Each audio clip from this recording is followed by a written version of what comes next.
5 seconds. Start.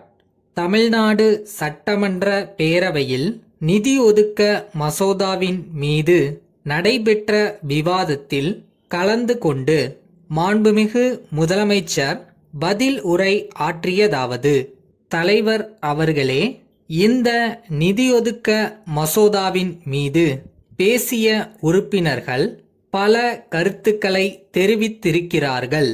அவர்களில் பெரும்பாலானோர் எனக்கு பவள விழா வாழ்த்துக்களை தெரிவித்திருக்கிறார்கள். அந்த வரிசையில் பேசிய உறுப்பினர் ஒருவர் இந்த பவள விழா ஆண்டிலே தனது தொகுதியிலே ஒரு பல்கலைக்கழகம் தொடங்கிட அரசு முன்வர வேண்டுமென்று கோரிக்கை வைத்தார். இது பவள விழாவின் தொடக்கம். பவள விழாவினுடைய நிறைவு விழாவின் போது மாண்புமிகு உறுப்பினருடைய கோரிக்கை பரிசீலிக்கப்படும் என்பதை மகிழ்ச்சியோடு தெரிவித்துக் கொள்கிறேன். கடந்த சில நாட்களாக நடைபெற்ற விவாதங்களில் பங்கு பெற்று உரையாற்றிய உறுப்பினர்கள் வைத்த கோரிக்கைகளின் அடிப்படையில் மாண்புமிகு அமைச்சர்கள் தங்களது துறை சம்பந்தமான அறிவிப்புகளை வெளியிட்டிருக்கிறார்கள். அந்த அறிவிப்புகளாக மட்டும் நின்றுவிடாமல் அவை அனைத்தையும் நிறைவேற்றிடும் வகையில் உரிய அரசாணைகளை இம்மாத இறுதிக்குள் வெளியிட அனைத்து நடவடிக்கைகளை அரசு எடுத்துள்ளது என்பதை பெருமையோடு சுட்டிக்காட்ட விரும்புகிறேன். அரசு ஊழியர்களை பொறுத்தவரையில் மத்திய அரசுக்கு இணையான ஊதியத்தை மாநில அரசு பணியாளர்களுக்கும் வழங்கிடும் வகையில் மத்திய அரசு கூடுதல் உதவித்தொகையை மாநிலங்களுக்கு வழங்க வேண்டுமென்று நான் மத்திய அரசால் நியமிக்கப்பட்டிருக்கிற குழுவிடம் கோரிக்கை வைத்திருக்கிறேன்.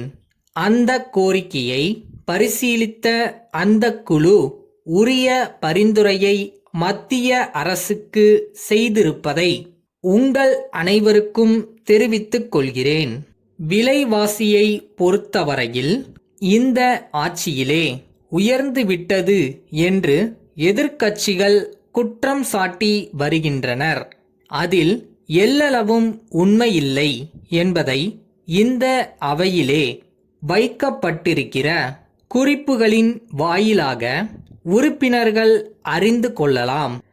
ஏழை எளிய மக்களை எந்த வகையிலும் பாதிக்காத வண்ணம் அரசு அவ்வப்போது உரிய நடவடிக்கைகளை எடுத்து விலைவாசியை கட்டுப்பாட்டிற்குள் வைத்துள்ளது என்பதை நீங்கள் அனைவரும் எளிதில் அறிந்து கொள்ள முடியும்.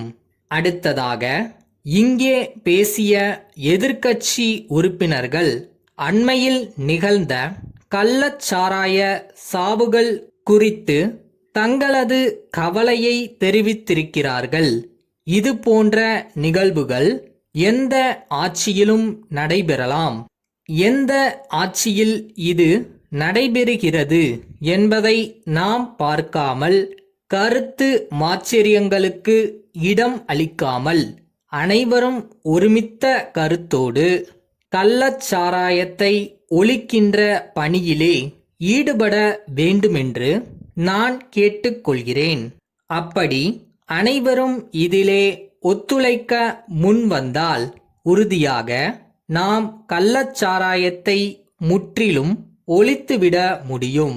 அவையில் உரையாற்றிட வாய்ப்பு இல்லாத உறுப்பினர்கள் தங்கள் தொகுதி சம்பந்தமான விவரங்களை தலைவரிடம் எழுதி கொடுத்தால் அவை உரிய துறையின் மேல் நடவடிக்கைக்காக அனுப்பி வைக்கப்படும். வணக்கம். அன்புள்ள லீலா, நீண்ட நாட்களுக்கு பின் உனக்கு இந்த கடிதம் எழுதுகிறேன். எனது கடிதத்தில் உனக்கு ஒரு முக்கியமான விஷயத்தை எடுத்துச் சொல்ல விரும்புகிறேன். பொதுவாகவே நீ சாதுரியமாய் பேசுவதிலும் பழகுவதிலும் தேர்ச்சி பெற்றுள்ளாய். எந்த காரியத்தை நீ எடுத்து கொண்டாலும் அதில் முழு ஈடுபாடுடன் செய்வதால் அதில் உனக்கு நிச்சயம் வெற்றி ஏற்படும். நீ எழுதிய கடிதத்தில் பட்டப்படிப்பில் முதல் வகுப்பில் தேர்ச்சி பெற்றதை குறிப்பிட்டுள்ளாய். தற்போது நீ தட்டெழுத்து சுருக்கெழுத்து படிக்க ஆரம்பித்திருப்பது அறிந்து மிக்க மகிழ்ச்சி. எந்த துறையிலும் ஆர்வமுடன் ஈடுபட்டால் வெற்றியுடன் புகழும் சேரும்.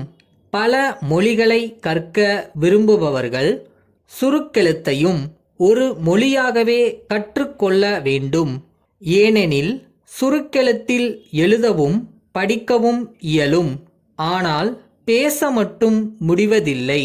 மற்ற மொழிகளை விட மிகவும் சுவாரஸ்யமான மொழி சுருக்கெழுத்தாகும். சுருக்கெழுத்தில் தேர்ச்சி பெறுவதற்கு அதிக நேரம் அக்கறையுடன் எழுதி பார்க்க வேண்டும். தினசரி காலையில் பழக்கம் செய்வது மிக்க பலனை அளிக்கும். அவ்வப்போது நடத்தப்படும் மாதிரி தேர்வில் கலந்து கொண்டால் தேர்வு பயம் குறைந்து தேர்ச்சி பெற வாய்ப்பு ஏற்படும். உனது அன்புள்ள